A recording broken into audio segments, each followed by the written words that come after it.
also the same values, and we can see that the Abraham religions, that they have the roots and that they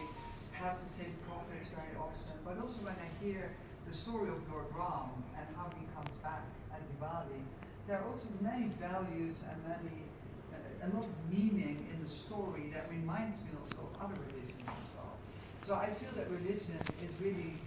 leading us, it's guiding us, it's telling us to be a good person, it's telling us that we need justice and that we need peace. And I don't think there is any religion who says you have to become a billionaire. So I see also somehow that we need more of this kind of guidance in our lives nowadays. And then maybe my last point,